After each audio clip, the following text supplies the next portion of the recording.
Last lecture में हम लोगों ने बोर्स एटॉमिक मॉडल स्टार्ट किया था, ठीक है। और बोर के एटॉमिक मॉडल को यूज करके हमने ये देखा कि for an hydrogen atom radius of first shell क्या होगा, सेकंड शेल क्या होगा, फिर रेडियस के बाद हमने देखी velocity of electron in that shell क्या होगी, इसके बाद काइनेटिक एनर्जी देखा क्या होगा, पोटेंशियल एनर्जी देखा क्या होगा, टोटल एनर्जी देखी क्या होगा। चलो क्लियर है। एटम जो आसपास से इंटरैक्ट जो करता है ज़्यादातर on the basis of energy interact करता है। जैसे बाहर से अगर एनर्जी मिलेगी एटम को तो इलेक्ट्रॉन उसके इस एनर्जी को ऑब्जॉर्ब करके जंप करेंगे, उसी एनर्जी को लूज करके वापस से अपने शेल में आ जाएंगे। तो ये सारी चीज़ें होती रहती है। ओके,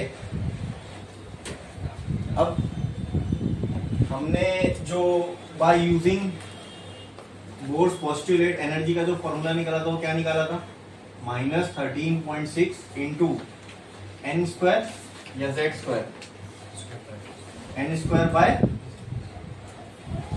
बोलो क्या था, Z square by N square था,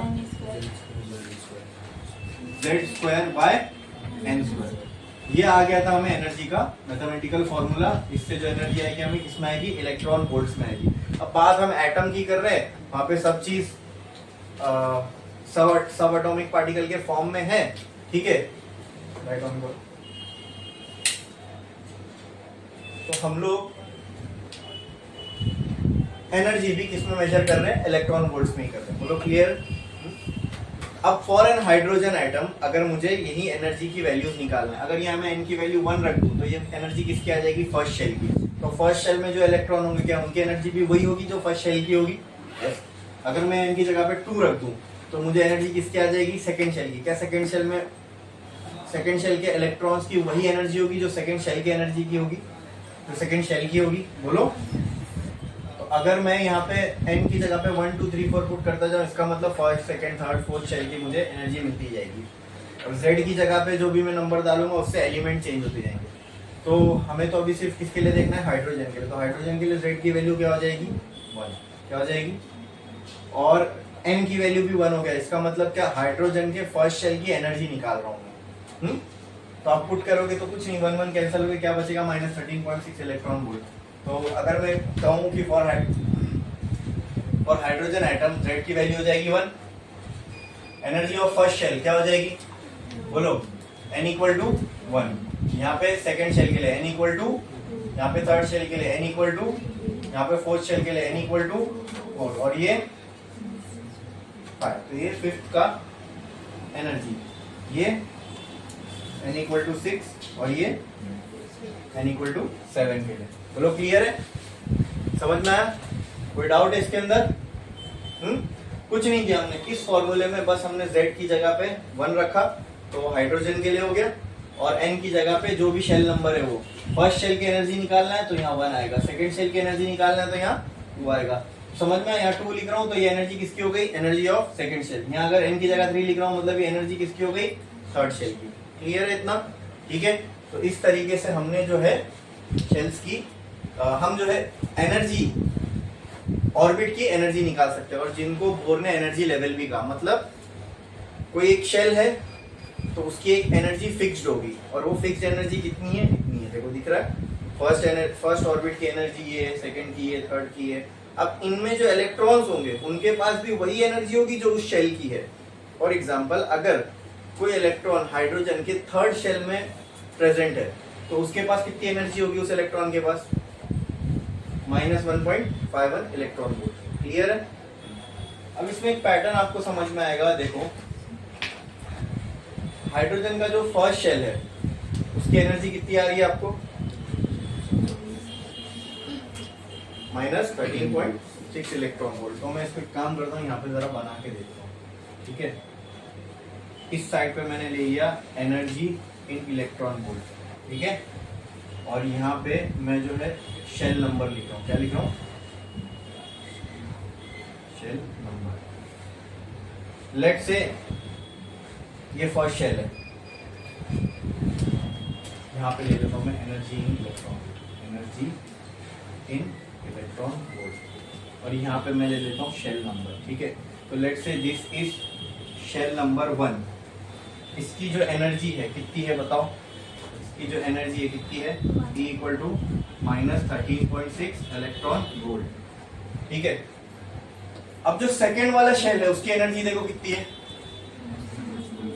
-3.4।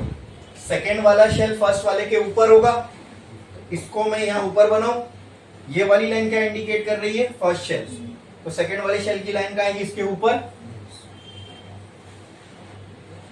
ये मैंने बना दिया n इक्वल टू 2 की लाइन। ठीक है, इसकी एनर्जी कितनी होगी, -3.4 इलेक्ट्रॉन वोल्ट। बोलो क्लियर है, समझ में आ रहा है? ठीक है, ये एनर्जी इस एक्सिस पे क्या प्लॉट किया मैंने, एनर्जी। 13 के बाद गैप कितने का है, लगभग 10 का, तो ये गैप ज्यादा होगा। 10 के मतलब काउंट किया मैंने, 1 2 3 4 5 6 7 8 9 10, 10 के गैप के बाद मैंने n इक्वल टू 2 बनाया। ठीक है, क्योंकि उसकी एनर्जी 10 के गैप के बाद आ रही है। थर्ड वाला देखो, थर्ड वाला कितना है, 1.5। अब सेकेंड वाले एनर्जी लेवल और थर्ड वाले एनर्जी लेवल के बीच का गैप कितना है, लगभग 2 का, बराबर। तो इसके और इसके अब जो बनाने वाला उसके बीच में गैप क्या इतना ही बनाऊं, किससे कम बनाऊं, इससे कम। तो चलो मैंने और थोड़ा कम गैप ले लिया ये। ठीक है, n इक्वल टू 3, इसकी एनर्जी कितनी है, -1.54 इलेक्ट्रॉन वोल्ट। क्लियर? जरा 3 और 4 में चेक करो एनर्जी का गैप, एनर्जी का गैप कम हो रहा है। 3 और 4 में अगर मैं चेक कर दूं तो एनर्जी का गैप और कम हो रहा है, ये 8 और लगभग 0.7 का गैप है, जबकि पहले 10 का एनर्जी का 10 इलेक्ट्रॉन वोल्ट का गैप था, फिर 2 इलेक्ट्रॉन वोल्ट, अभी 0.7 इलेक्ट्रॉन वोल्ट। तो क्या ये एनर्जी को मैं इधर बनाऊं, चलेगा?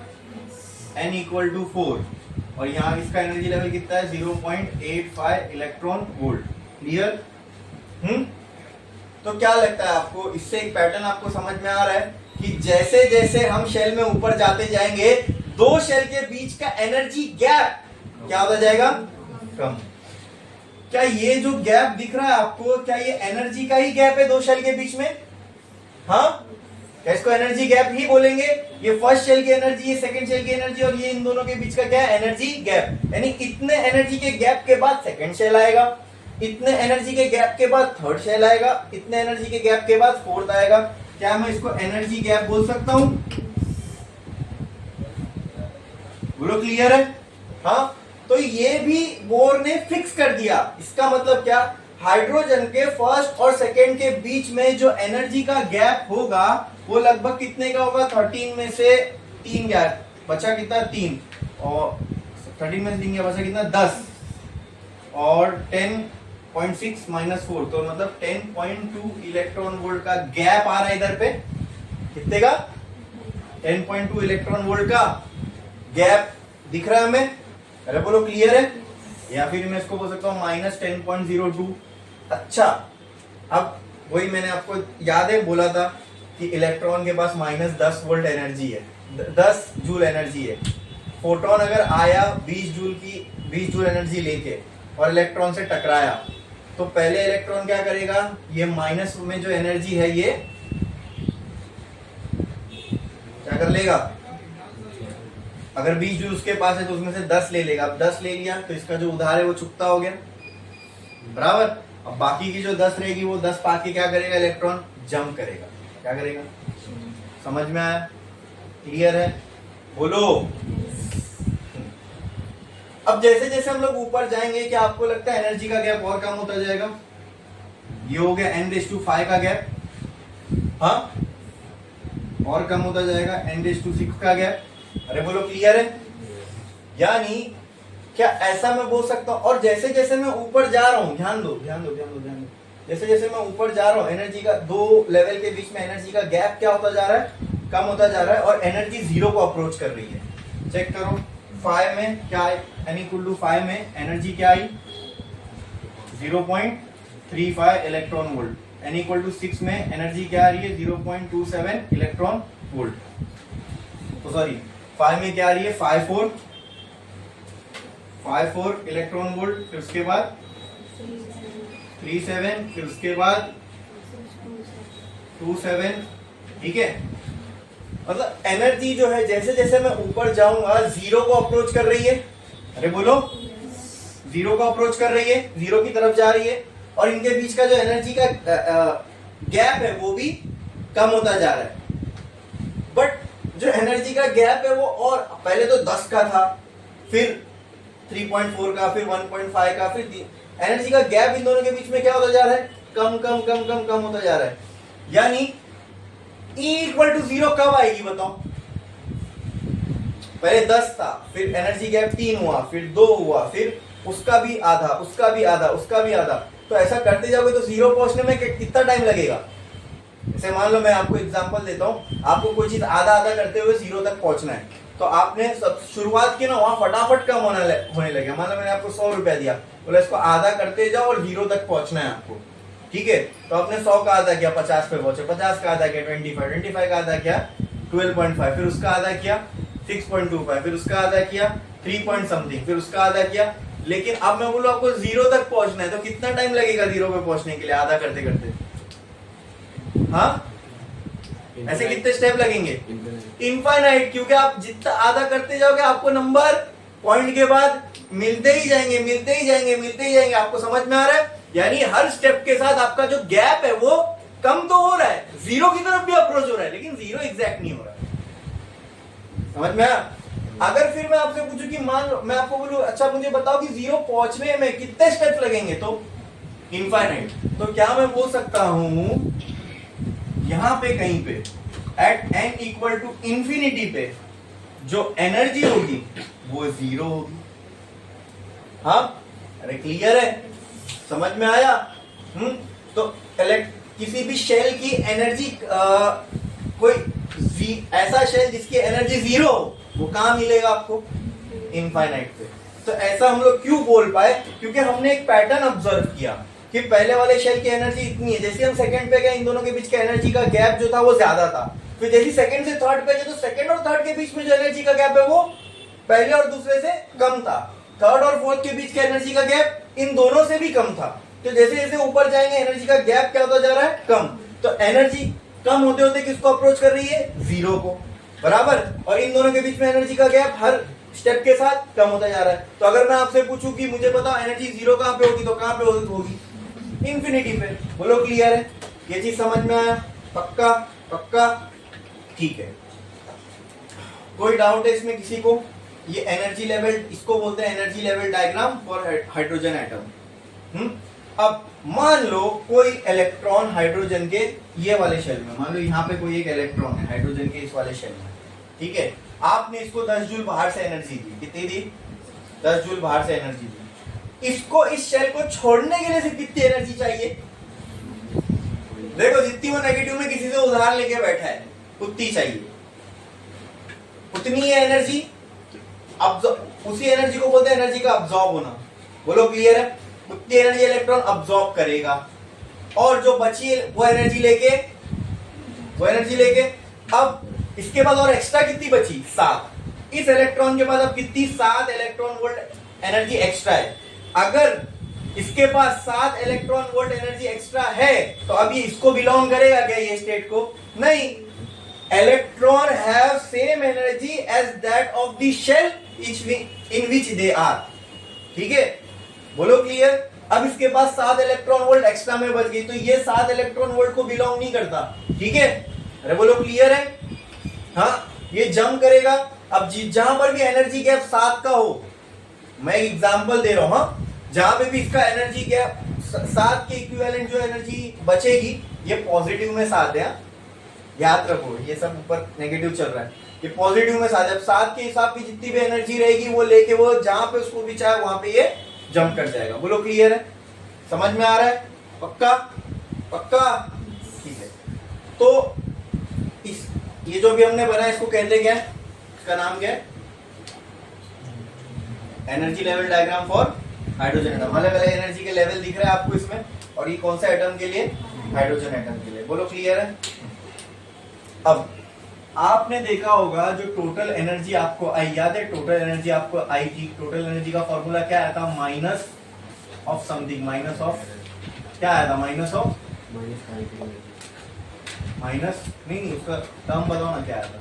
2.1 माइनस ऑफ समथिंग, ठीक है, जो भी फॉर्मूला आया था उसका वो।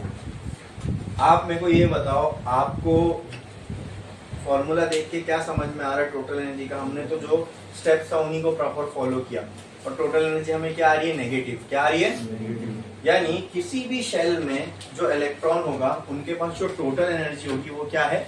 नेगेटिव। क्या है? इसका मतलब मैं इससे क्या समझ सकता हूँ? आप ऐसा ही समझो, मेरे पास अगर 10 लाख रुपए है, ठीक है, और मैं किसी की मैंने उधारी नहीं रखी, तो मैं पॉजिटिव 10 लाख करूँ, ठीक है। अगर मैंने वो पूरे 10 लाख खर्च कर दिए तो मैं कितने आया पैसे के मामले में? 0 पे, राइट, कुछ भी नहीं मेरे पास।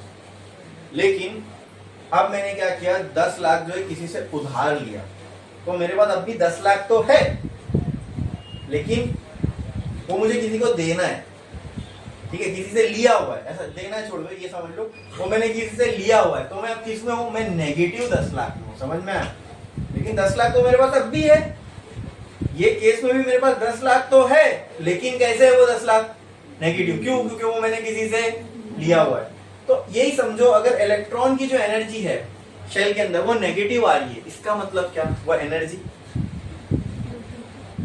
उसने किसी से ली हुई है। अगर मान लो जिससे मैंने पैसा लिया हुआ हूँ, ठीक है, वो मुझे बोलेगा नहीं भाई तुम ये मुंबई छोड़ के जा नहीं सकते, क्योंकि तुम चले गए तो पता नहीं मेरा पैसा मिलेगा क्या नहीं मिलेगा।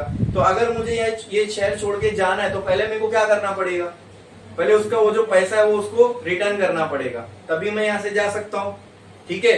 तो वैसे अगर इलेक्ट्रॉन कोई शेल में है, उसके पास एनर्जी नेगेटिव में, मतलब है तो उसके एनर्जी है इलेक्ट्रॉन के पास, ऐसा तो नहीं कह रहे हम इलेक्ट्रॉन के पास एनर्जी नहीं है, इलेक्ट्रॉन के पास एनर्जी है, लेकिन अगर वो नेगेटिव में आ रही है तो ये समझ लो एनर्जी किसी से इलेक्ट्रॉन को मिली हुई है, ठीक है, ठीक है। अरे बोलो क्लियर है?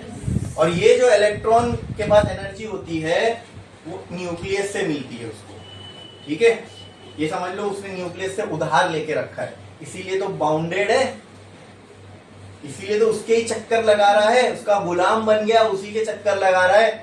फिलोसॉफिकली आप इसको ऐसा सोच सकते हो, हाँ, कि इलेक्ट्रॉन के पास अगर एनर्जी है और किसी से ली हुई है तो देने वाला भी तो कोई होगा, तो वो देने वाला कौन है?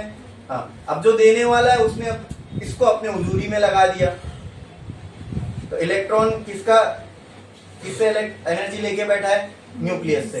तो जिससे लेके बैठा उसी के चक्कर काट रहा है, मान लो उसी का काम कर रहा है, उसी के अराउंड घूम रहा है, गोल गोल उसकी लाइफ अब उसी के अराउंड घूम रही है। अब इलेक्ट्रॉन को नहीं चाहिए, मतलब जाना है कहीं से निकलना है, तो उसके लिए उसको क्या चाहिए? अब ये शेल छोड़ के उसको जाना है, उसको नहीं करनी है गुलामी, तो उसको क्या चाहिए? उसको एनर्जी चाहिए। अब वो एनर्जी कहीं बाहर से उसको मिल सकती है, जैसी वो एनर्जी मिलेगी जितनी इसकी देनदारी है वो देगा, और बाकी की जो एक्स्ट्रा एनर्जी बचेगी वो लेके फुल, समझे?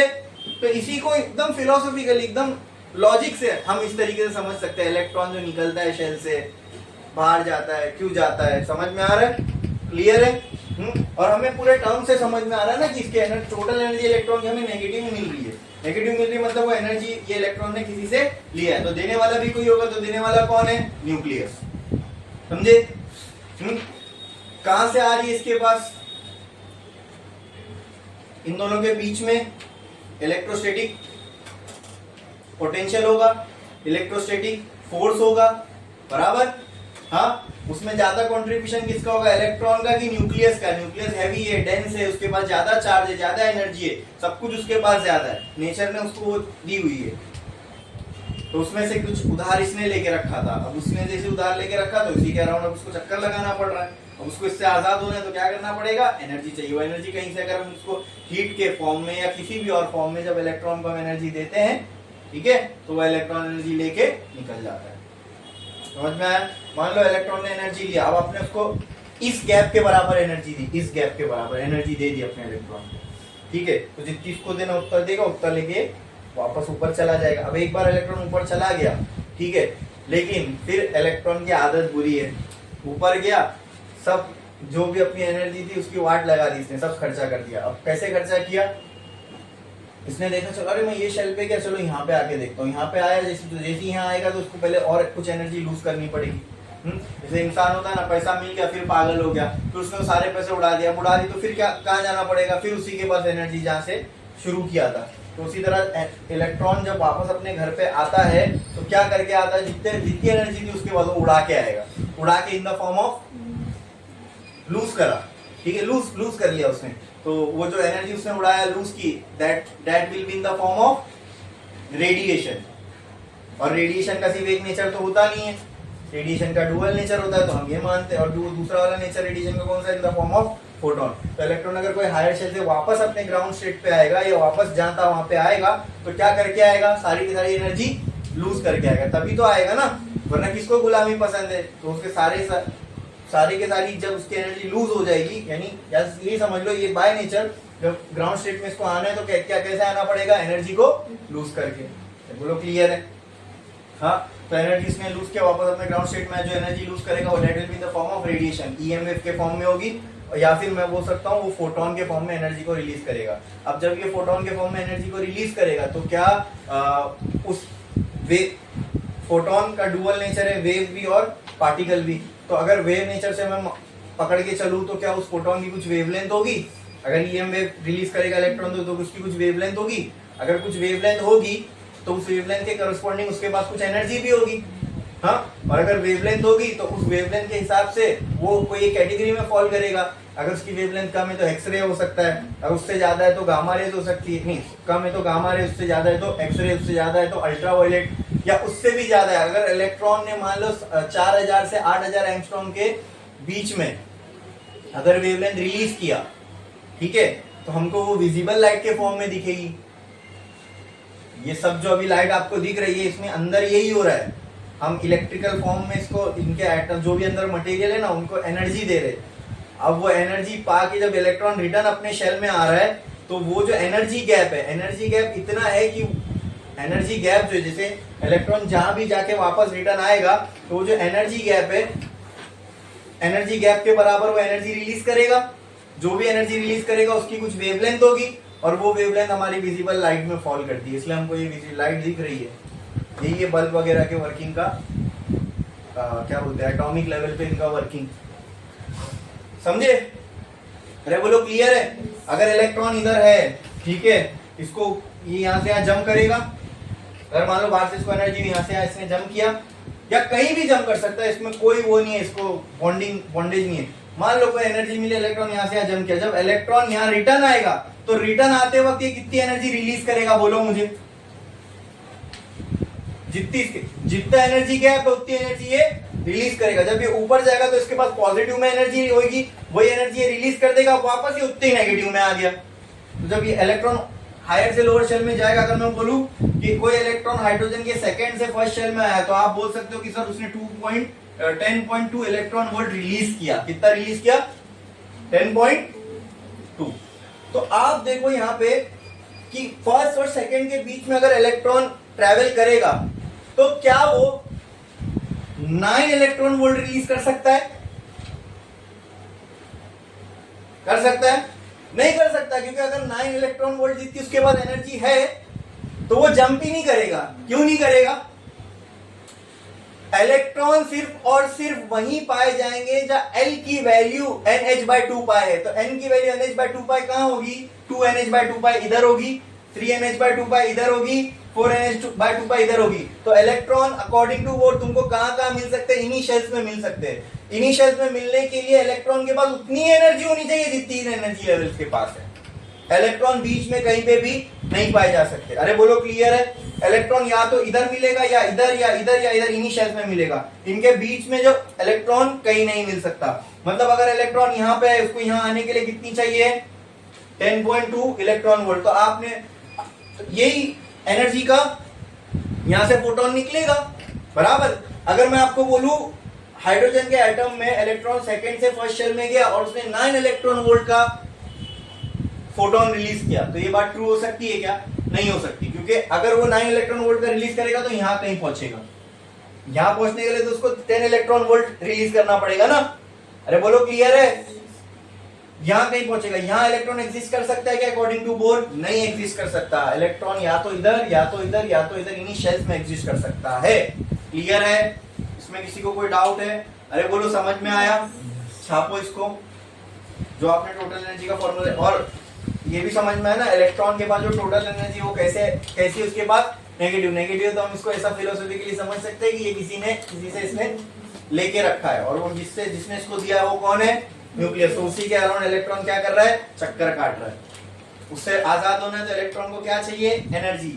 एनर्जी कहां से मिलेगी, कहीं बाहर से, कोई बाहर वाला आके इसको देगा, हीट के फॉर्म में, फोटो इलेक्ट्रिक के फॉर्म में, किसी भी फॉर्म में कोई भी आके इसको एनर्जी दे, वो एनर्जी पाके इलेक्ट्रॉन कोई भी शेल में फिर ऊपर जंप कर सकता है। समझे, करो ये लिखो पहले जो टोटल एनर्जी लिखी थी आपने उसके लिए, या तो स्टार डालो और हेडिंग लगाओ, energies of differential for an hydrogen atom, energies of differential of for an hydrogen atom, for an hydrogen atom।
लिख लिया आपने, उसके बाद हेडिंग डालो और देखो energy level diagram for hydrogen atom.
हो गया लिख के? ये करो जल्दी।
लिखा?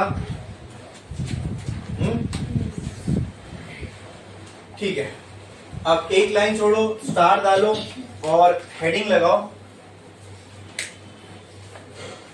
Energy of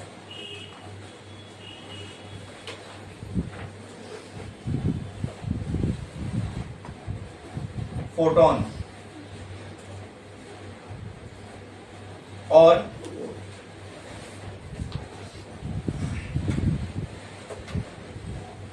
energy difference between any two shell, between any two shell, any two shell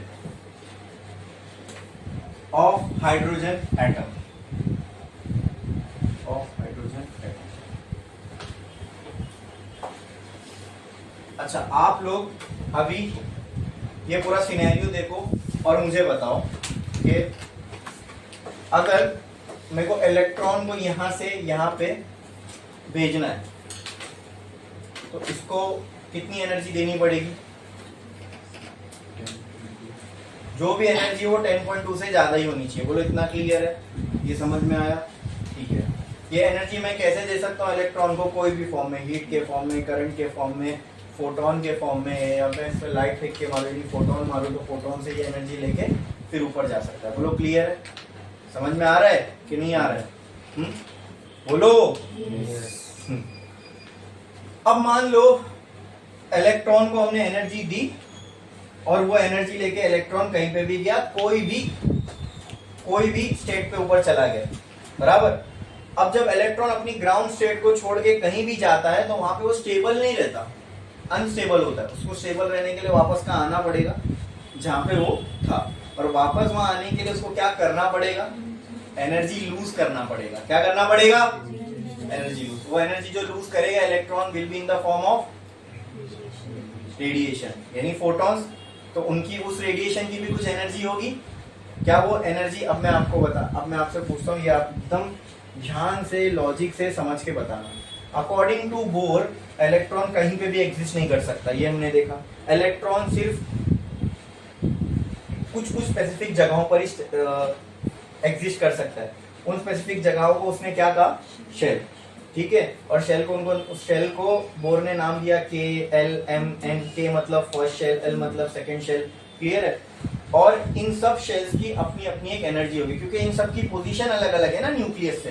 तो जैसे जैसे आप न्यूक्लियस से दूर जाते जाओगे तो जो उधार वाली एनर्जी है वो कम होती जाएगी, ऊपर की तरफ एनर्जी जो है वो बढ़ती जाएगी। बोलो क्लियर है? अरे समझ में आ रहा है? ठीक है, ठीक है।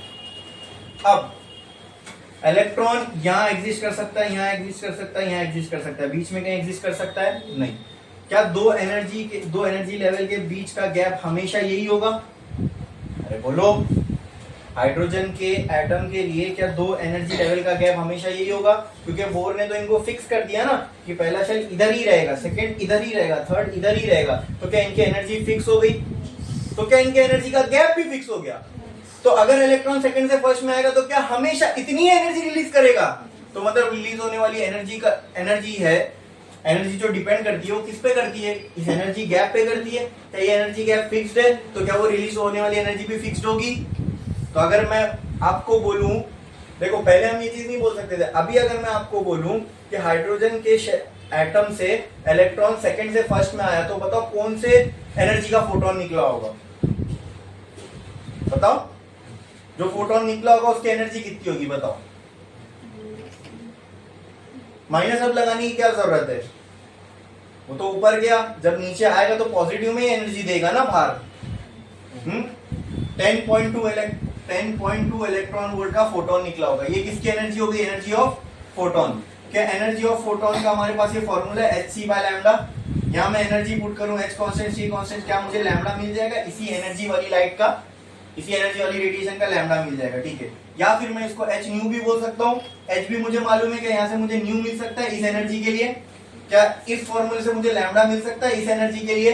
बोलो, क्लियर है? समझ में आएगा? तो उससे मैं बोल सकता हूँ कि फोटोन जो रिलीज हुआ वेवलेंथ देख के, मैं बता सकता हूँ फोटोन जो रिलीज हुआ ये एक्सरे है, गामा रेज है, विजिबल लाइट है, अल्ट्रावायलेट है, रेडियो वेव है, माइक्रोवेव है। समझ में आया? हाँ, कहीं से कोई रेडिएशन निकलती तो हम उसको बता कैसे पाते कि ये कौन सी है? वेवलेंथ देख के। क्यों बता पाते? क्योंकि एनर्जी हमको मालूम है ना कि इतनी रिलीज होगी, तो उस एनर्जी के हिसाब से हम ये फॉर्मूले में अगर पुट करें तो वेवलेंथ और फ्रीक्वेंसी दोनों आ जाएगी। समझ में आ रहा है कि नहीं आ रहा है? क्लियर है? एकदम अच्छे से समझ में आ रहा है? पक्का? ठीक है। तो अभी हमने ये एग्री किया कि सर इलेक्ट्रॉन को अगर एनर्जी मिलेगी, वो एनर्जी पाके कोई हायर शेल में चला जाएगा, और वहां से जब वो रिटर्न आएगा तो क्या एमिट करेगा? Radiation in the form of photon. ठीक है, ठीक है। तो कहना से इलेक्ट्रॉन जब नीचे आएगा तो आप मुझे ये बताओ, कोई शेल से कोई शेल में आएगा? कहीं से कहीं पे आएगा? क्या ये इंटरेक्शन कोई दो शेल के ही बीच में होगा? पक्का? पक्का? मान लो इलेक्ट्रॉन इधर था, यहां से फर्स्ट में आ गया, ऐसा समझिए। लेकिन जरूरी नहीं फर्स्ट में, हो सकता है इलेक्ट्रॉन यहां है फिर यहां है। ठीक है, चलो मैं ये मानता हूं इलेक्ट्रॉन यहां से यहां आया, लेकिन यहां पे जब वो आएगा तभी भी तो रेडिएशन एमिट करेगा। वो रेडिएशन की जो एनर्जी होगी वो किसके बराबर होगी? वो इस गैप के बराबर होगी। 0.7 का वो रेडिएशन एमिट करेगा, बराबर। तो वही मैं कह रहा हूं, इलेक्ट्रॉन जब नीचे आएगा तो कहीं से आएगा और कहीं पे आएगा। ये इंटरेक्शन क्या दो एनर्जी लेवल के ही बीच में होगा? बाद में इलेक्ट्रॉन और भी कहीं जा सकता है, तो फिर उन दो का पकड़ेंगे। मान लो इलेक्ट्रॉन यहां से यहां जाएगा तो भी रेडिएशन एमिट होगी, तो वो रेडिएशन की अगर मुझे वैल्यू निकालना है तो मुझे कौन से दो एनर्जी शेल देखने पड़ेंगे? ये वाले। फिर मान लो इलेक्ट्रॉन इधर से इधर आ गया, ठीक है, ठीक है, तो मुझे कौन से दो शेल को देखना पड़ेगा? ये वाला और ये वाला। यहां से आया, यहां पे आया। बोलो क्लियर है? बोलो क्लियर है? और मैंने ये मान के चला था कि ये फर्स्ट शेल का इलेक्ट्रॉन है जो इधर गया था। अगर सेकंड शेल का इलेक्ट्रॉन उड़ के जाता तो वो फर्स्ट में थोड़ी आता, तो वो यहीं आके रुक जाता। उसकी स्टेबल स्टेट ये है, समझे? थर्ड शेल से कोई इलेक्ट्रॉन उड़ के सातवें पे जाता तो वो पांचवें, छठे, सातवें से वो छठे पे आ सकता है, छठे से पांचवें पे, पांचवें से चौथे पे, फिर तीसरे पे, ये हो सकता है। या तो वो 7 से सीधा पांचवें पे आ सकता है, पांचवें से सीधा तीसरे पे आ सकता है। इसकी कोई, आप ये दिमाग में बिठा लो, अगर इसके रिलेटेड अगर कुछ भी डाउट है या कुछ दिक्कत है, कुछ प्रॉब्लम है, तो इलेक्ट्रॉन अगर निकलेगा तो कहां जाएगा? ये इलेक्ट्रॉन की मर्जी है, वो जहां जाना चाहे वहां जा सकता है। ठीक है, अगर आपने उसको एक्स्ट्रा इतनी एनर्जी दे दी है कि वो फ्री हो, यानी इतनी एनर्जी दे दी है कि वो आयोनाइज हो जाए। आयोनाइज का मतलब फ्री हो जाए, यानी ये सब बॉन्डेज से वो बाहर निकल गया, तो इलेक्ट्रॉन उस वक्त क्या हो जाएगा? फ्री, यानी वो किसी शेल के अराउंड घूम रहा नहीं है फिर। बोलो क्लियर है? हाँ, अच्छा। दूसरा अगर इलेक्ट्रॉन के पास इतनी एनर्जी कि वो फ्री ना हो तो कौन से शेल में जा सकता है? उसका मन है, जो शेल में उसको जाना है वो जा सकता है। क्लियर है? हाँ, अरे बोलो क्लियर है? अच्छा, जब नीचे आ रहा है इलेक्ट्रॉन तो कौन से ये तो इलेक्ट्रॉन के ऊपर है। अगर हम उसको एनर्जी दे रहे, पहली बात तो एक्सेप्ट करना नहीं करना ये भी इलेक्ट्रॉन की मर्जी है। अगर उसको बाहर से एनर्जी मिल रही है तो इलेक्ट्रॉन के ऊपर है, वो चाहे तो एक्सेप्ट करे, चाहे तो एक्सेप्ट ना भी करे। एक्सेप्ट करेगा तो अब वो उस शेल को बिलोंग नहीं करेगा, फिर उसके पास जो भी एनर्जी होगी उस एनर्जी के हिसाब से जो भी, समझे, जितनी भी इलेक्ट्रॉन ने अब्सॉर्ब की एनर्जी, मैंने बोला ना उसका मन है जहां चाहे वहां जा सकता है। तो मान लो अगर इलेक्ट्रॉन को चौथे पे जाना है तो उतनी एनर्जी वो अब्सॉर्ब करेगा जितनी 14 में जाने के लिए रिक्वायर्ड है, वहां पे चला गया। अब उसको वापस अपने ग्राउंड स्टेट पे आना है, तो ये इलेक्ट्रॉन की मर्जी है, ये चाहे तो 14 से पहले पे डायरेक्ट जंप मार सकता है, या तो 14 से तीसरे पे आ सकता है, तीसरे से दूसरे पे, फिर पहले पे, ये कर सकता है। या इलेक्ट्रॉन 14 से तीसरे पे आए, फिर तीसरे से पहले पे आए, ये कर सकता है। या इलेक्ट्रॉन 14 से दूसरे पे आए, दूसरे से पहले पे आए, ये कर सकता है। उसकी मर्जी, वो जो चाहे वो कर सकता है। बोलो क्लियर है? लेकिन हमको क्या समझना है कि उसको ऊपर जाना है तो एनर्जी चाहिए, और नीचे आना है तो वो एनर्जी रिलीज करेगा। हमारे लिए ये इंपॉर्टेंट है, समझे? बोलो क्लियर है? हाँ, तो क्या अगर इलेक्ट्रॉन हायर एनर्जी लेवल से, अब मैं ये मान के चल रहा हूं कि हमने बाहर से इलेक्ट्रॉन को कोई एनर्जी दी, ठीक है, ठीक है, और for the sake of understanding and for the sake of simplicity, मान लो इलेक्ट्रॉन को हमने बाहर से कोई एनर्जी दी, और वो फर्स्ट शेल का इलेक्ट्रॉन था जिसको हमने एनर्जी दी, और वो इलेक्ट्रॉन एनर्जी पाके चला गया सेकंड शेल में। क्या इतना क्लियर है? Just for sake of simplicity, फिर हम लोग कोई भी केस के लिए भी फॉर्मूला बना लेंगे, ठीक है, फॉर सेक ऑफ अंडरस्टैंडिंग। मान लो हाइड्रोजन के फर्स्ट शेल का कोई इलेक्ट्रॉन था, उसको हमने हीट करके फोटोन के फॉर्म, किसी के भी फॉर्म में हमने उसको एनर्जी दी, एनर्जी पाके इलेक्ट्रॉन कहां जाएगा? हायर शेल में। And for the sake of simplicity मैं बोल रहा हूं वो हायर शेल मतलब ये सेकंड शेल में चला गया, वो भी तो हायर ही है। हाँ, अब यहां इलेक्ट्रॉन स्टेबल रहेगा क्या? नहीं, अनस्टेबल रहेगा। उसको कहां आना है? वापस अपने घर में, ठीक है, लेकिन घर में आने उसमें एंट्री नहीं है। बोले चल वो तो वर्ड से ही आता ना। हाँ, अब अगर वापस इधर आना है तो जितनी एनर्जी हमारे पास है, उतनी जितनी हमारी औकात है उतने में ही रहना पड़ेगा, बाकी जो एक्स्ट्रा है वो छोड़ गया। तो इलेक्ट्रॉन को क्या करना पड़ेगा? जितनी वो एनर्जी लेके गया था, तो जो एक्स्ट्रा एनर्जी तो उसको क्या करना पड़ेगा? रिलीज करना पड़ेगा, लूज करना पड़ेगा। और वो एनर्जी किसके फॉर्म में करेगा? वो लूज। क्या वो जो भी एनर्जी इलेक्ट्रॉन लूज करेगा, मैंने क्या कहा सेकंड से फर्स्ट में है ना, जो भी इलेक्ट्रॉन एनर्जी लूज करेगा क्या वो इस एनर्जी गैप के बराबर होगी? बोलो। तो कहना है से एनर्जी ऑफ फोटोन, यानी यहां से जो फोटोन निकलेंगे will be equal to the difference in energy level, या फिर energy of photon is equal to energy gap between two shell. बोलना सही होगा ये बोलो, पक्का समझ में आया? इलेक्ट्रॉन को एनर्जी दी, इलेक्ट्रॉन ऊपर शेल में गया, अब यहां तक ठीक है। अब हम वो जो रेडिएशन निकल रही है हमको उसकी वैल्यू निकाली, जो रेडिएशन निकली उसकी क्या वैल्यू है, क्या एनर्जी, क्या वेवलेंथ है, उसके लिए मैं बता रहा हूं। तो इलेक्ट्रॉन मान लो सेकंड शेल में गया, सेकंड से फर्स्ट में आया, सेकंड से फर्स्ट में आएगा तो हम आंख बंद करके बोल सकते कितनी एनर्जी रिलीज करेगा? इतनी ही करेगा। तो क्या ये एनर्जी का फोटोन रिलीज होगा? क्या ये फोटोन की जो भी एनर्जी होगी क्या इस एनर्जी गैप के बराबर होगी? तो कहना है से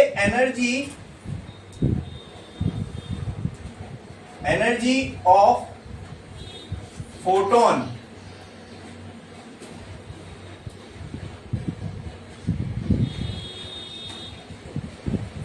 emitted will be equal to energy gap between two shells। क्या ये क्लियर है? ये समझ में आया? तो कहना है राइट हियर, अब इसको सिंबॉलिक फॉर्म में क्या मैं ऐसा लिख सकता हूं, energy of photon will be equal to energy of second shell minus energy of first shell. अरे बोलो क्लियर है? अरे बोलो क्लियर है? तो क्या मैं इसको यहां पे ऐसा लिख सकता हूं, energy of number 2 N2 energy of N1, ऐसा लिखो चलेगा? बस समझने के लिए। तो कहना right, energy of photon is equal to energy of second shell minus energy of first shell. अरे बोलो क्लियर है? हाँ, ये रिलेशन समझ में आया क्या? हाँ, मान लो अगर इलेक्ट्रॉन यहाँ कहीं जाता, ये सेकंड शेल का इलेक्ट्रॉन था, और अगर वो थर्ड शेल में जाता, उसको स्टेबल स्टेट में, यहाँ अनस्टेबल होगा, स्टेबल स्टेट उसकी कौन सी? सेकंड वाला शेल, सेकंड में वापस आना है, तो क्या करना पड़ेगा? इसको रिलीज करना पड़ेगा। तो इस केस में EP will be equal to En3 minus En2, समझे? हाँ, और कोई भी तो उठा लो, मान लो इलेक्ट्रॉन N5 से N4 में आया, तो EP will be equal to En5 minus En4। अब हमें कोई भी शेल की एनर्जी कैसे निकलती है वो पता है, -13.6 into n square upon z square upon n square, पता है? तो अब हम वो रिलेशन यूज करके क्या इसके लिए एक स्टैंडर्ड फॉर्मूला बनाते कि इलेक्ट्रॉन कोई भी शेल से कोई भी शेल में आए तो हम उसकी एनर्जी निकाल पाए। ठीक है? ठीक है, चलो देखते हैं। क्या मैं एनर्जी ऑफ फोटोन को ऐसा लिख सकता हूं, hc/λ? क्या मैं एनर्जी ऑफ N2 को ऐसा लिख सकता हूं, -13.6 इंटू, बोलो Z square upon N square. Z की जगह पे क्या आ जाएगा 13.6 इंटू 1 स्क्वायर अपॉन 2 है तो 2 स्क्वायर। अरे बोलो क्लियर है? तो यहाँ पे EN2 क्या आ जाएगा बोलो, ये -13.6 इंटू 1/4। बोलो क्लियर है? और वो ये है ना उसकी वैल्यू पाव हो गई, मैंने बोला तो था पाव हो जाएगी, तो लगभग 13 का ये कितनी 13 के आधे का आधा, तो उतना ही तो आ रहा है ना जो हमने लॉजिकली सोचा था। कितना आ रहा है 3.4 बराबर। हाँ तो EN2 हमें आ गई 3.4। EN1 की वैल्यू कैसे निकालेंगे, -13.6 into Z square by N square equal to -13.6 into Z की स्क्वायर, जेड की वैल्यू 1 और इसकी वैल्यू बोलो 1 स्क्वायर, तो EN1 कितना आ जाएगा -13.6। क्लियर है? मुझे एनर्जी ऑफ फोटोन निकालना है। अब ये सारी वैल्यू उठा के अगर मैं वहां ऊपर पुट कर दूं तो ठीक है, एक वैल्यू आ जाएगी मुझे बराबर। वो वैल्यू कितनी होगी 10.2। करने की क्या जरूरत है, समझ में आ रहा है? मैंने आपको स्टेप बता दिया। अब मेरे को आप ये बताओ कि इसको अगर मैं यहीं छोड़ दूं, EN2 की जगह मैं ये लिखूं, चलेगा? यहाँ पे Z क्या होगा, जो भी एलिमेंट है उसके लिए Z का जो भी नंबर होगा वो इधर आएगा। या N क्या होगा, जो यहाँ पे नंबर लिखा है वो यहाँ पे होगा, ये हो गया N2।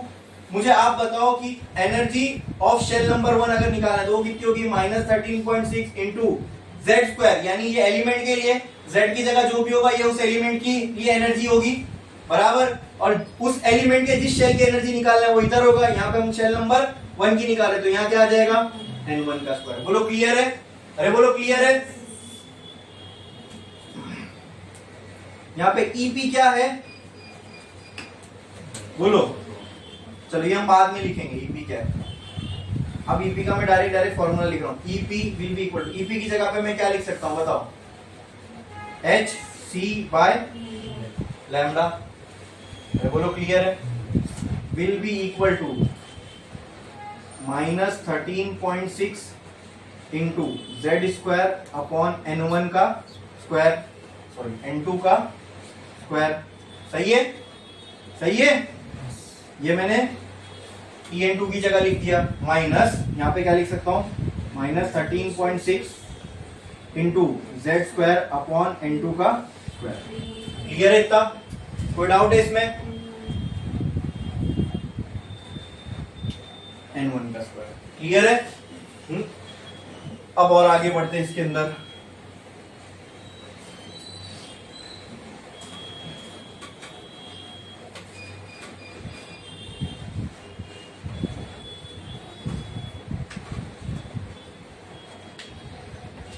इसको ये माइनस क्या हो जाएगा, चलो इसको प्लस को रहने दो। ये पूरे टर्म में से मैं क्या कॉमन ले सकता हूं बाहर बोलो, -13.6। तो कहना है HC/लैम्डा इज इक्वल्स टू -13.6, ब्रैकेट में क्या बचेगा जेड स्क्वायर बाय N2 का स्क्वायर माइनस, है ना, या माइनस बचेगा ये वाला, और जेड स्क्वायर अपॉन N1 का। क्लियर है? क्लियर है? अब भी मैं इन दोनों में से भी क्या कॉमन ले सकता हूं, HC/लैम्डा will be equal to -13.6 into Z square, bracket में 1 अपॉन N2 का स्क्वायर माइनस 1 अपॉन N1 का स्क्वायर। बोलो इतना क्लियर है? फिर क्या मैं इस पूरे की जगह पर ये लिख सकता हूं, इस पूरे की जगह पर EP लिख सकता हूं? ठीक है, तो मैं एक काम करता हूं, यहाँ पे HC/लैम्डा की जगह EP लिखते हुए आता हूँ।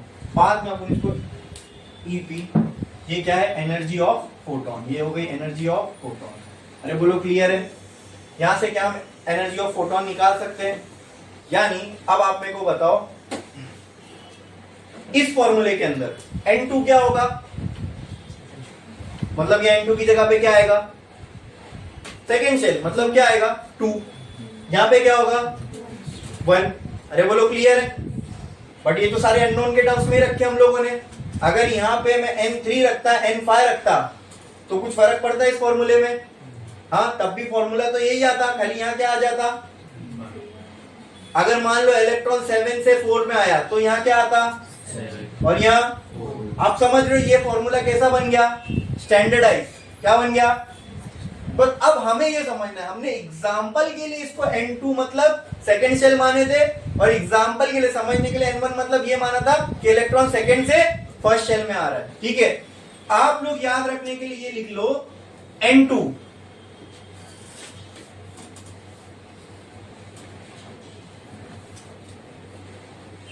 जहां से आएगा, इलेक्ट्रॉन जहां से आया 7th में है और 6th में आया तो N2 की वैल्यू 7, 6 में आया तो N1 की वैल्यू, तो N1 क्या होगा, जहां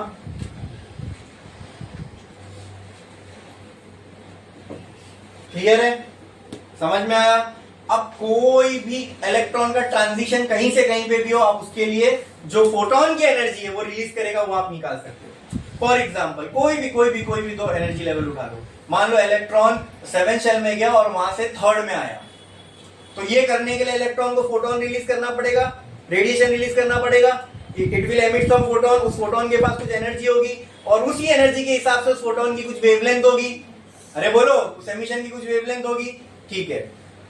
तो पहले हम एनर्जी पे आते हैं, उस फोटो इलेक्ट्रॉन हायर से लोअर लेवल पे आया और कुछ उसने एनर्जी रिलीज की इन द फॉर्म ऑफ रेडिएशन, तो उस रेडिएशन की एनर्जी कितनी होगी, तो उसके लिए आपको बस दो चीज चाहिए, बस मुझे ये बता दो कहां से आया और कहां पे आया, बस। मैंने क्या कहा 7 से 3rd पे आया, तो यहां पे क्या लिखोगे 7, N2 की वैल्यू क्या हो जाएगी, N1 की वैल्यू क्या हो जाएगी, बस सारी हो गई, बाकी सारी वैल्यू तो है। हाइड्रोजन के लिए करना है तो यहाँ Z की जगह क्या आ जाएगा, आ गई एनर्जी, यानी 7 से 3 पे आने के लिए जो इलेक्ट्रॉन जो जितनी एनर्जी रिलीज करेगा वो आपको यहाँ मिलेगी। क्या ये एनर्जी गैप भी होगा 7 और 3 के बीच का, लो एनर्जी गैप भी मिल गया, तो यही लिखा है हमने, energy gap between two shells. समझ में आ रहा है, मतलब राइट नाउ हम लोग एटम्स का इनर वर्किंग समझ रहे हैं, क्या ये मुश्किल है समझना, एकदम फंडामेंटल एकदम बेसिक है, बोलो क्लियर है, कोई डाउट है इसके अंदर किसी को, पक्का, बढ़े आगे, ठीक है। अब मान लो वो जो भी फोटोन रिलीज हुआ उसकी वेवलेंथ कितनी वो निकालना है मुझे, तो अब बहुत आसान है, क्या कर सकता हूं मैं, फोटोन रिलीज हुआ उसकी एनर्जी निकालना, ईपी का मुझे फॉर्मूला पता है, बोलो ईपी का फॉर्मूला क्या होता है, तो कुछ भी नहीं करना, बस ईपी की जगह में क्या पुट कर दूं, hc/λ इक्वल टू क्या हो गया 1/13.6 इंटू z² अपॉन 1/n2 का स्क्वायर माइनस 1/n1 का स्क्वायर। बोलो क्लियर है, ठीक है। अब वेवलेंथ निकालने तो उसके लिए hc को सबको वहां फेंकना पड़ेगा, तो कहना है right 1/λ is equal to -13.6 divide by h into c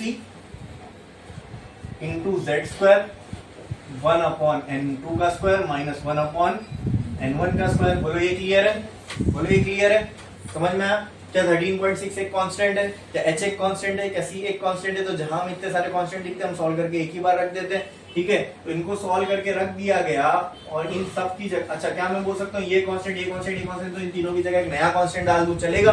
तो उस नए कांस्टेंट को हम बोलते हैं r, and that r is called as Rydberg's constant. क्या बोलते हैं इसको, रिडबर्ग्स कांस्टेंट। बोलो क्लियर है।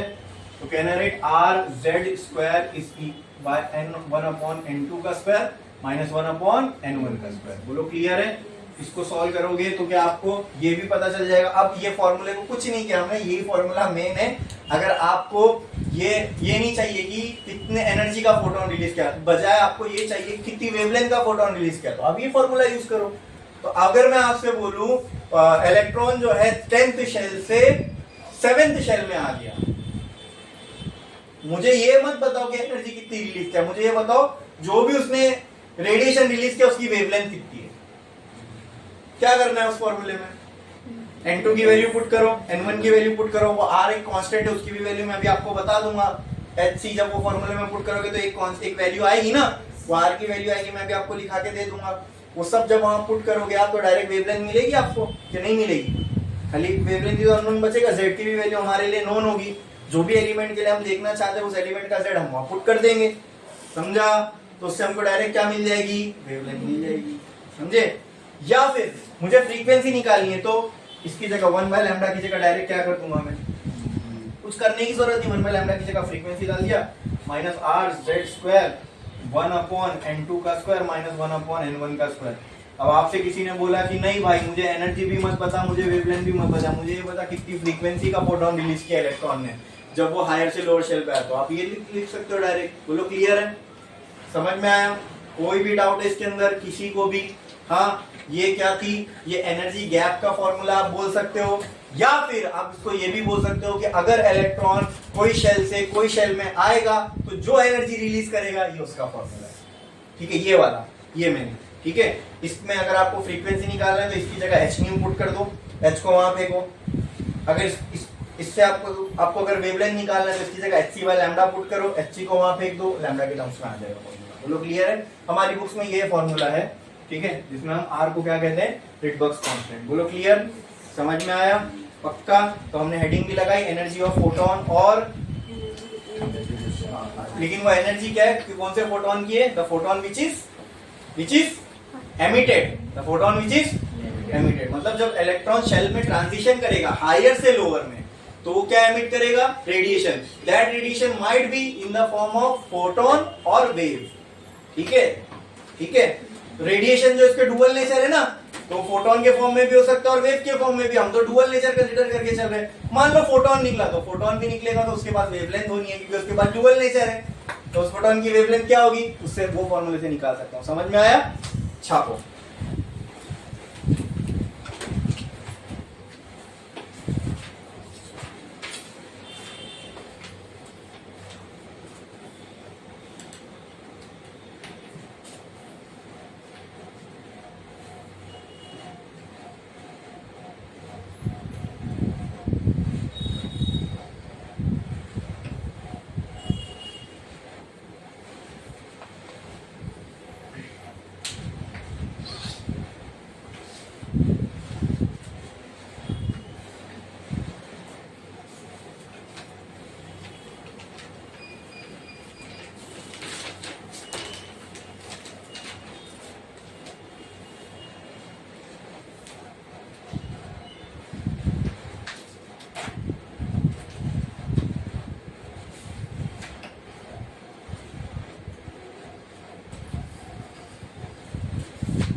हो गया सबका लिख के?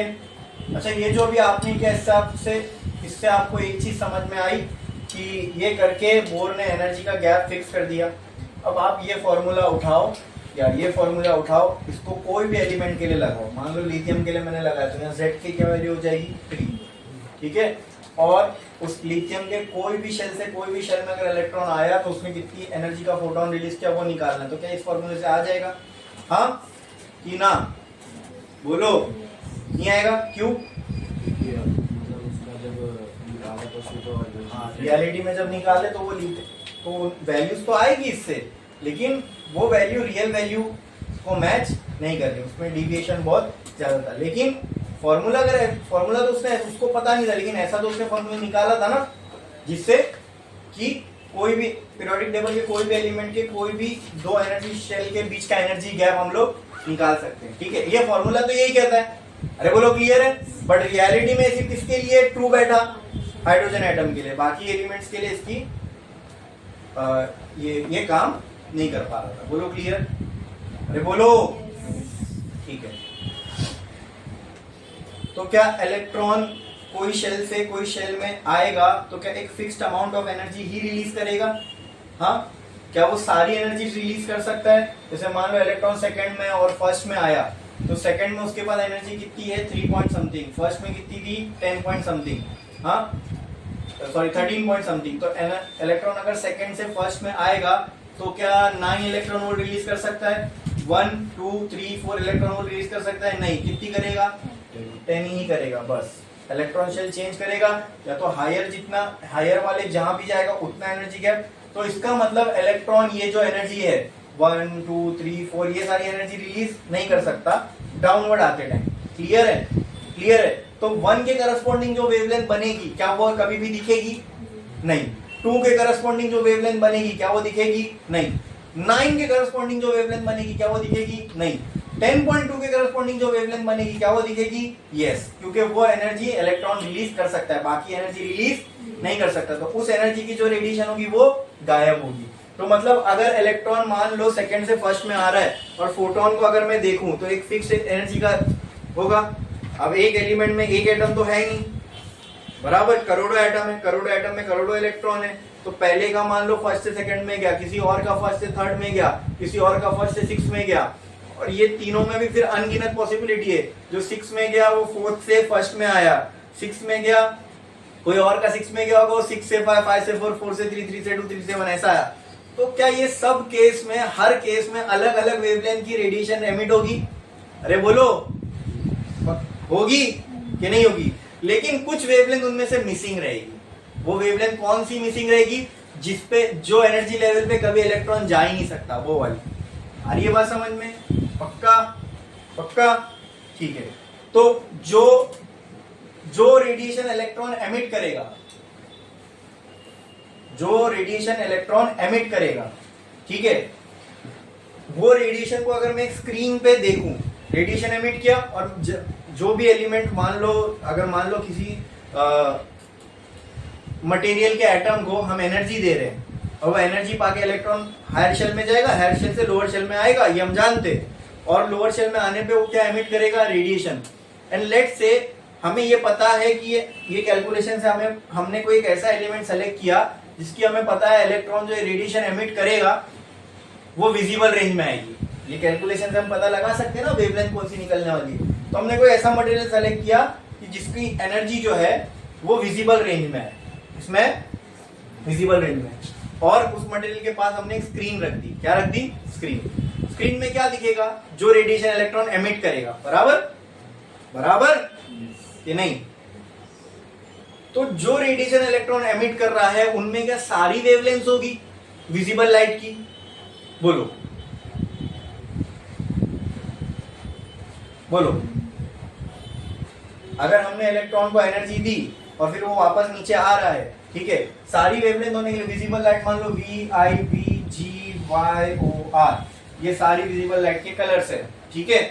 इलेक्ट्रॉन हायर लेवल से लोअर लेवल पे आया, ठीक है, ठीक है। तो हायर से लोअर पे आया, इसकी एक वेवलेंथ अलग होगी, इसकी वेवलेंथ अलग, इसकी वेवलेंथ सबकी वेवलेंथ अलग होगी।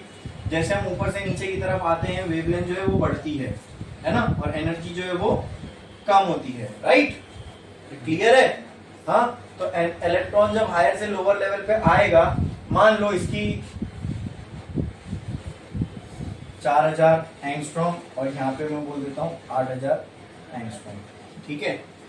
देखो, स्पेक्ट्रम कंटिन्यूस होने के लिए ना ध्यान से सुनना, अगर वॉयलेट की 4000 है तो इसके बाद 4000.1 आएगी, 4000.2, 4000.3, 4000.4, ये कंटिन्यूस दिखने के लिए ना बीच में मतलब 4000.001 वाली भी होना चाहिए।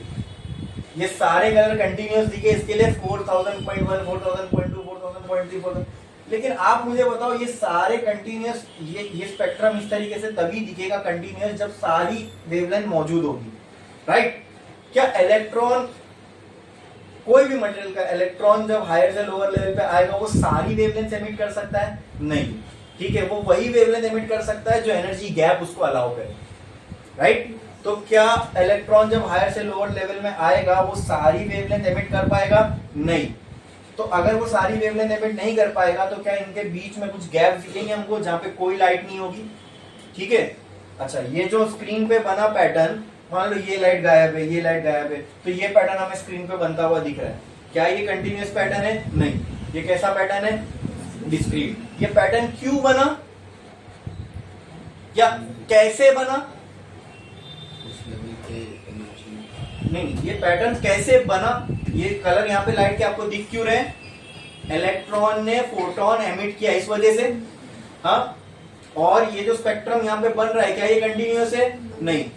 कैसा है? डिस्क्रीट। तो ये वर्ड ध्यान में रखो, ये कैसा पैटर्न है? डिस्क्रीट। ये कैसा पैटर्न है? डिस्क्रीट। ये स्पेक्ट्रम कैसा है? डिस्क्रीट। कैसा है? डिस्क्रीट, ठीक है? अच्छा, ये डिस्क्रीट स्पेक्ट्रम है। दूसरा, ये क्यों बना? क्योंकि इलेक्ट्रॉन ने फोटोन एमिट किया इन लाइट्स के, तो ये बना, राइट? तो कहना है से इलेक्ट्रॉन ने एमिशन किया रेडिएशन का, तब ये बना, ठीक है? तो ये कैसा स्पेक्ट्रम था? डिस्क्रीट। क्यों बना? एमिशन की वजह से। इसलिए हम इस स्पेक्ट्रम को डिस्क्रीट एमिशन स्पेक्ट्रम बोलते हैं। क्या बोलते हैं? Discrete emission spectrum. बोलो, क्लियर है? अरे समझ में आया? पक्का? कोई डाउट है इसके अंदर? अरे बोलो बोलो। ये समझा? ये समझा? ये जो भी हमने फॉर्मूला वगैरह लिखा वो सब समझ में आया? फिर से एक बार मैं आपको डिस्क्रीट एमिशन स्पेक्ट्रम बताता हूँ, ठीक है? ध्यान से सुनना। मान लो किसी एक कंटेनर में हमने गैस ली, ठीक है? और उसको हमने हीट किया, तो इससे हम इन गैस के एटम्स को क्या दे रहे हैं? हीट करके एनर्जी दे रहे हैं। तो इनके जो इलेक्ट्रॉन्स होंगे अपने शेल को छोड़ के कहां भागेंगे? कहां भागेंगे? बताओ बताओ। हायर ऑर्बिट्स में भागेंगे। वहां स्टेबल रहेंगे क्या? नहीं। स्टेबल होने के लिए उनको वापस अपने ग्राउंड स्टेट में आना है, आ जाएंगे, ठीक है? नेचर अलाउ करता है उनको आने के लिए, आ जाएंगे। आ गए तो रेडिएशन एमिट करेंगे। तो मान लो इस गैस ने रेडिएशन एमिट किया, समझ में आ रहा है? हाँ, रेडिएशन एमिट किया इस गैस ने। क्यों किया वो प्रोसेस पूरा बता दिया मैंने आपको। अब इस गैस ने, चलो ये 100 बनाने से अच्छा मैं एक ही बनाता। बहुत सारी रेडिएशन निकल रही है, लेकिन अब बनाने के लिए मैंने आपको 4-5 बनाया हूं, लेकिन ये रेडिएशन जब निकलेगी आपको थोड़ी नहीं अलग अलग दिखेगी, आपको तो ये एक ही ऐसा लगे कुछ एक रेडिएशन बाहर निकल रही है इसके, ठीक है? अब इसमें 7 कलर है, आपको दिख रहे क्या? नहीं दिख रहे ना? हाँ, अब उसको अलग करने के लिए हमें क्या करना पड़ेगा? इन 7 कलर को या रेडिएशन को सेपरेट करना है तो उसके लिए क्या करना पड़ेगा? एक चीज लगानी पड़ेगी जो इसके पास कैपेबिलिटी है इसको सेपरेट करने की। तो यहाँ पे हमने लगा दिया एक प्रिज्म। क्या लगा दिया? प्रिज्म। इस प्रिज्म में से हमने देखा कि अब ये रेडिएशन जो है सेपरेट हो गई, और इसके आगे हमने रख दी एक स्क्रीन। क्या रख दी? स्क्रीन, ठीक है? स्क्रीन। अब जब हमने स्क्रीन रखी तो अब ये रेडिएशन जब हमने यहाँ फॉल करा तो यहाँ पे हमें कुछ लाइट दिखी, फिर कुछ नहीं दिखा, फिर लाइट दिखी, फिर कुछ नहीं दिखा, फिर लाइट दिखी, फिर कुछ नहीं दिखा, फिर लाइट दिखी, फिर कुछ नहीं दिखा, फिर लाइट दिखी। तो यहाँ बीच से जो चीजें गायब है। अच्छा, ये रेडिएशन कहाँ से आई? ये वहां ये रेडिएशन क्यों निकली? ये रेडिएशन क्यों निकली यहाँ से? क्योंकि इलेक्ट्रॉन हायर से लोअर लेवल में आया होगा। क्या ये एमिशन हुआ?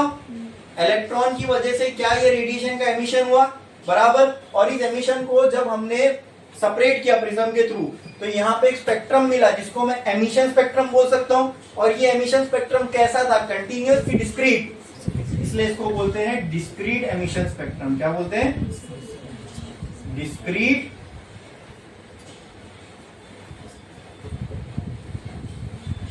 Emission spectrum. अरे बोलो क्लियर? हाँ, अब मैंने आपसे थोड़े टाइम पहले डिस्कस किया था, याद है? रुदरफोर्ड नहीं एक्सप्लेन कर पाया डिस्क्रीट एमिशन स्पेक्ट्रम को, क्योंकि उसके हिसाब से तो इलेक्ट्रॉन कहीं भी एग्जिस्ट कर सकता था, राइट? तो सारी वेवलेंथ हमें मिलनी चाहिए। 4000 के बाद इलेक्ट्रॉन नीचे, जस्ट नीचे आ सकता है, मतलब 4001 वाली भी एमिट कर सकता है।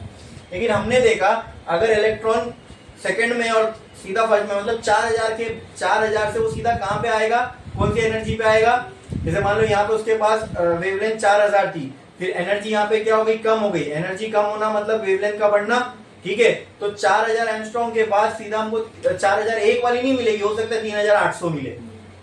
तो बीच वाली जो वेवलेंथ है वो क्या हो गई? गायब। क्यों गायब हो गई? क्योंकि इलेक्ट्रॉन बीच में कहीं पे एग्जिस्ट कर ही नहीं सकता, तो वो वेवलेंथ निकलेगी क्या? नहीं। तो वायलेट निकली, फिर नीचे नीचे जाओगे तो क्या आना चाहिए? इंडिगो, फिर ब्लू, तो इंडिगो गायब हो गई। डायरेक्ट क्या मिला हमें? ब्लू। तो दिख रहा है आपको? अब ये कौन सी रेडिएशन थी? ये वो रेडिएशन है दोस्तों जो इलेक्ट्रॉन ने एमिट किया अपने अंदर से, इसलिए हम इसको क्या करें? Emission spectrum. और क्योंकि ये एमिशन स्पेक्ट्रम कंटीन्यूअस नहीं है, क्या है? तो इसलिए हमने क्या कह दिया इसको? Discrete emission spectrum. Did bore explain this? Bore ने क्या इसको एक्सप्लेन कर पाया? तो फिर ये क्या कर रहे हैं? बोर की थियरी को ही तो अपना के हम इसको एक्सप्लेन कर पा रहे ना। रुदरफोर्ड की थियरी से एक्सप्लेन हो पा रहा था क्या? रुदरफोर्ड की थियरी के हिसाब से ये जो कलर गायब है, ये गायब होने ही नहीं चाहिए, यहाँ कलर दिखने चाहिए, ठीक है? अब उसकी थियरी के हिसाब से दिखने चाहिए तो थोड़ी ना दिखेंगे। रियलिटी को, नेचर को जो करना है वो तो वो करेगा। हमें अपनी थियरी को ऐसा बनाना है कि वो इस रियलिटी को एक्सप्लेन कर पाए, है ना? क्योंकि रुदरफोर्ड हम बोल रहे इसलिए थोड़ी ऐसा हो रहा है, ऐसा हो रहा है इसलिए हम ऐसा बोल रहे हैं, राइट? तो ऐसा हो रहा है तो ये चीज रुदरफोर्ड की थियरी एक्सप्लेन नहीं कर पा रही थी क्यों हो रहा है। बोर थियरी एक्सप्लेन कर पा रही है कि ये गैप क्यों दिख रहा है। क्योंकि गैप इसलिए दिख रहा है क्योंकि हमको पता है कि दो लेवल के बीच में एनर्जी का गैप होता है, इलेक्ट्रॉन में एग्जिस्ट नहीं कर सकता। अगर इलेक्ट्रॉन में एग्जिस्ट नहीं कर सकता तो वहां की जो वेवलेंथ होगी, अगर इलेक्ट्रॉन वहां आ पाता तो जो वेवलेंथ एग्जिस्ट एमिट करता वो यहाँ दिखेगी ही नहीं। जब नहीं दिखेगी तो गायब होगी, गायब होगी तो स्पेक्ट्रम कैसा मिलेगा? डिस्क्रीट। समझे? एमिशन स्पेक्ट्रम की प्रॉब्लम सॉल्व कर दी बोर ने। अरे बोलो पक्का? रुदरफोर्ड के मॉडल को थोड़ा सा और इसने एनहांस कर दिया, तो एमिशन स्पेक्ट्रम इससे एक्सप्लेन हो पा रहा है। क्लियर है? क्लियर है? अच्छा, अब हाइड्रोजन के लिए फर्स्ट और सेकंड शेल में एनर्जी का गैप 10 है ना? लगभग उतना ही था। क्या लगता है हीलियम के लिए भी एनर्जी गैप वही होगा? वही होगा? नहीं भाई, क्योंकि हमने देखा रेडियस का फॉर्मूला लो, वेलोसिटी का लो या एनर्जी का लो, सब में जेड आ रहा है, सब में जेड आ रहा है। जैसी जेड की वैल्यू चेंज होगी सारी वैल्यू चेंज हो जाएगी। रेडियस चेंज हो जाएगा, रेडियस चेंज तो वेलोसिटी चेंज, वेलोसिटी चेंज तो एनर्जी चेंज, राइट? तो क्या उसके फर्स्ट शेल की एनर्जी उतनी आएगी जितनी हाइड्रोजन की है? नहीं। क्या उसके सेकंड शेल की एनर्जी उतनी आएगी जितनी हाइड्रोजन की है? नहीं। तो क्या एनर्जी गैप सेम आएगा? नहीं। तो क्या उसके लिए एमिशन स्पेक्ट्रम सेम आएगा? तो हमने ये पाया कि एमिशन स्पेक्ट्रम हर गैस के लिए, हर मेटल के लिए, हर मटेरियल के लिए अलग होगा। समझ में आया? ठीक है, बोलो क्लियर है? इसका मतलब क्या? इसका मतलब क्या? इसका मतलब हर मटेरियल का एटम अलग है ना? इलेक्ट्रॉन, न्यूक्लियस, ये सब क्या है? एटॉमिक प्रॉपर्टी, ये मिलके एटम ही तो बना रहे। जब एमिशन स्पेक्ट्रम हर मटेरियल का हमें अलग दिख रहा, मतलब यहाँ पे रेड गायब था, उसमें मान लो रेड गायब नहीं है, रेड दिख रहा है, बाकी कोई गायब है।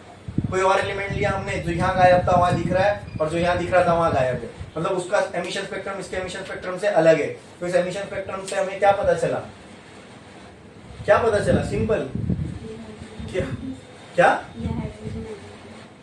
ये तो हाइड्रोजन एटम के लिए ठीक है, लेकिन हर भले ये चीज दूसरे मटेरियल पे काम नहीं करी, बट इस फॉर्मूले से हमें ये आइडिया तो मिला ना कि हर फॉर्मूले में Z आ रहा है। Z मतलब सबका न्यूक्लियस अलग है। ये तो हमने पहले ही रुदरफोर्ड की थ्योरी में ये एस्टैब्लिश हो चुका है कि न्यूक्लियस सबका अलग है। अगर न्यूक्लियस सबका अलग है तो Z भी सबका अलग होगा। Z सबका अलग है तो एनर्जी भी हर सबके शेल के लिए अलग अलग होगी।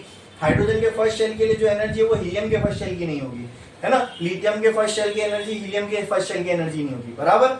तो जो फर्स्ट शेल की एनर्जी अलग है तो सेकंड की भी अलग होगी, थर्ड की भी अलग होगी, तो इनका जो एनर्जी गैप होगा वो भी, तो उनका जो एमिशन स्पेक्ट्रम आएगा वो अलग आएगा।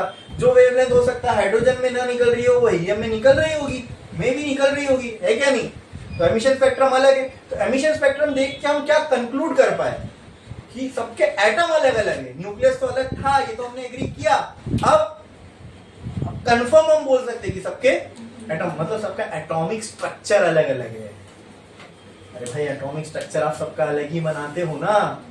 हाँ, अब इसका जो रेडियस होगा वो अलग होगा, फर्स्ट शेल का उसका अलग होगा, उसका तो पूरा स्ट्रक्चर ही अलग हो गया ना। अभी किसी बिल्डिंग का पहला माला 4 फुट का है, किसी का पहला माला 8 फुट का है, किसी का बंगला है उसमें 16-17 फुट का एक ही माला बना है, तो सब अलग अलग है ना, सबका स्ट्रक्चर अलग अलग है, तो सब अलग अलग है। बराबर क्लियर है। हाँ, आपको ये एक ऐसी जगह चले जाओ जहाँ पे सारे घर सेम है, तो आप पता नहीं लगा पाओगे कि ये अलग है, तो उन सबको सेम ही माना जाएगा ना। अब कोई चीज शेप में अलग है, साइज में अलग है, तो आप एग्जैक्टली बोल सकते हो कि हाँ ये इसका है, ये इसका है, ये इसका है, राइट। तो नेचर ने सबके घर अलग अलग बनाए हैं। हीलियम का जो घर है वो अलग होगा, एटम का, हाइड्रोजन का अलग होगा, और लिथियम का अलग होगा, किसी भी और एलिमेंट का अलग होगा। समझ में आ रहा है? बोलो। ठीक है। और ये घर नहीं, ऐसा समझ लो ईंटें हैं, क्योंकि वो ईंटें को जोड़ जोड़ के ये पूरा एक एलिमेंट बनेगा, ठीक है, जिसको आप देख सकते हो। ठीक है, समझ में आया? ये तो था एमिशन स्पेक्ट्रम। इसी से हम लोग एब्जॉर्प्शन स्पेक्ट्रम समझते हैं। ठीक है, मैंने क्या किया, ध्यान से सुनना। एमिशन स्पेक्ट्रम समझ में आया? अब इस अरेंजमेंट के अंदर मैंने थोड़ा सा चेंज कर दिया, ध्यान से सुनो। मैंने क्या किया, इस गैस को हीट फीड नहीं किया कुछ भी। जैसे एमिशन स्पेक्ट्रम होता है ऐसे एब्जॉर्प्शन स्पेक्ट्रम भी होता है। एमिशन स्पेक्ट्रम एकदम क्लियर है, एकदम क्लैरिटी एमिशन स्पेक्ट्रम में, लिखना विखना नहीं है, इसको खाली समझना है। एमिशन स्पेक्ट्रम की पूरी क्लैरिटी आ गई। अच्छा, एमिशन स्पेक्ट्रम के लिए हमने फॉर्मूलाज भी निकाल लिए। एमिशन स्पेक्ट्रम मतलब क्या क्या एमिट करेगा, एटम में से क्या एमिट होगा, जो चीज बाहर निकलेगी उसी को एमिट होना बोलते हैं। तो एटम में से क्या एमिट हो रहा है, photon in the form of radiation, right. तो उन फोटोन की एनर्जी कितनी होगी क्या पता है? पता है? अभी तो निकाले। हाँ, और अगर उस एनर्जी वाले फोटोन की वेवलेंथ कितनी होगी क्या वो भी हम निकाल सकते हैं, उसकी फ्रीक्वेंसी कितनी होगी वो भी हम निकाल सकते हैं। बस काम हो गया। बोलो क्लियर है? अच्छा, एमिशन स्पेक्ट्रम क्या हर मटेरियल के लिए अलग होगा? ये तो चेक कर सकते थे हम लोग, ये रियल में हम देख सकते हैं, हमें देख के ही पता चला कि हाँ भाई हर मटेरियल का एमिशन स्पेक्ट्रम अलग है। और अलग है, इससे क्या कंक्लूड किया हमने कि हर मटेरियल का एटम अलग है। फिर समझ में आया? अब आते हैं एब्जॉर्प्शन स्पेक्ट्रम पे। इसी अरेंजमेंट में आप थोड़ा सा चेंज करते हैं। मान लो ये एक कंटेनर, इसमें गैस, इसको हम हीट नहीं कर रहे, इसमें हमने क्या किया, इसमें हमने व्हाइट लाइट डाली। मुझे आप बताओ, व्हाइट लाइट में सारी वेवलेंथ होगी? व्हाइट लाइट में कोई वेवलेंथ मिसिंग होगी क्या? नहीं, व्हाइट लाइट में तो सारी वेवलेंथ है। ठीक है, 4000 से 8000 से सारी वेवलेंथ है इसमें। ठीक है, लेकिन व्हाइट लाइट में इन गैस के मॉलिक्यूल पे डाल रहा हूं, मतलब समझ लो व्हाइट लाइट में इस गैस के एटम पे डाल रहा हूं। एग्जांपल, व्हाइट लाइट में फोटॉन्स तो है, ठीक है। फोटोन किस किस के? VIBGYOR, ठीक है। 4000 से लेके 8000 तक के सारे फोटोन है इसके अंदर। ठीक है, जब ये फोटोन आपने फेंक के मारे गैस के एटम पे, तो गैस के एटम के अंदर क्या है, इलेक्ट्रॉन, बराबर। वो इलेक्ट्रॉन क्या एब्जॉर्ब करेंगे? मान लो फॉर एग्जाम्पल अगर इलेक्ट्रॉन ने 4, मान लो इसकी 5 है, 4.5 मान लेता हूं, इसकी 4.5 है, खाली समझने के लिए। मान लो इलेक्ट्रॉन ने 4,500 वाले फोटोन को अब्सॉर्ब कर लिया। अब इसके करस्पॉन्डिंग कुछ एनर्जी बनेगी ना, 4000 के करस्पॉन्डिंग कुछ एनर्जी बनेगी, equal to hc by lambda से एनर्जी निकालोगे तो बोलो, वो एनर्जी किसने अब्सॉर्ब कर ली? इलेक्ट्रॉन ने, यानी खा गया वो एनर्जी। ये खाया क्या? नहीं। इलेक्ट्रॉन को पसंद है ये मेरे काम किए, ये मेरे समझ में आ रही है, इलेक्ट्रॉन ने ये एनर्जी खा गया। ठीक है, बाकी उसको नहीं चाहिए, वो छोड़ दिया उसने। वो क्या कर दिया? छोड़ दिया। तो गैस के दूसरी तरफ से एक रेडिएशन निकलेगी। अरे बोलो, ये रेडिएशन कौन सी है? जो इलेक्ट्रॉन ने छोड़ दी। कौन सी है? जो इलेक्ट्रॉन ने छोड़ दी। क्लियर? अब इसको ये जो रेडिएशन इलेक्ट्रॉन ने छोड़ी, ठीक है, यानी ये वही व्हाइट लाइट है, समझो, ये वही व्हाइट लाइट है जो आर पार निकल गई, लेकिन इसमें से अब एक हिस्सा, बोलो, एक हिस्सा होगा कि गायब होगा? वो कहां गया? बोलो, यहां पे इलेक्ट्रॉन बैठा है एनर्जी का भूखा, गुलामी में बेचारा चक्करे काट रहा है सालों से, ठीक है। ये बाहर से कोई मसीहा आया, उसने देखा, इसने झपटा मारा, जो इसको समझ में आई, तो बहुत सारी एनर्जी आ रही थी, एनर्जी के फोटोन आ रहे थे, इलेक्ट्रॉन को ये वाली एनर्जी का फोटोन समझ में, इलेक्ट्रॉन ने ये खा लिया, तो बाकी सारे निकल गए आर पार, उनको इलेक्ट्रॉन ने टच भी नहीं किया। इलेक्ट्रॉन को जो समझ में वो एनर्जी इलेक्ट्रॉन ने रख ली, ये वाली एनर्जी इलेक्ट्रॉन ने रख ली, ठीक है। इस एनर्जी के करस्पॉन्डिंग वेवलेंथ कितनी थी, ये इंडिगो। अब जब ये व्हाइट लाइट दूसरी तरफ से बाहर निकली, मैंने इसको प्रिज्म से पास करा दिया, जैसी प्रिज्म से पास करा दिया 7 कलर में डिस्पर्स हो गया। लेकिन यहाँ पे आप मेरे को बताओ, सातों कलर होंगे क्या? क्यों? एक कलर को तो खा गया ना, तो यहाँ पे क्या दिखेगा? VBGYOR, ठीक है, ठीक है। क्या ये कंटिन्यूअस स्पेक्ट्रम है? क्या ये कंटिन्यूअस स्पेक्ट्रम है? नहीं। तो कैसा है? क्योंकि यहाँ बीच में कंटिन्यूटी टूट गई, गायब हो गया कोई एक वेवलेंथ। क्लियर? क्यों गायब हुआ, उसका रीजन बताओ।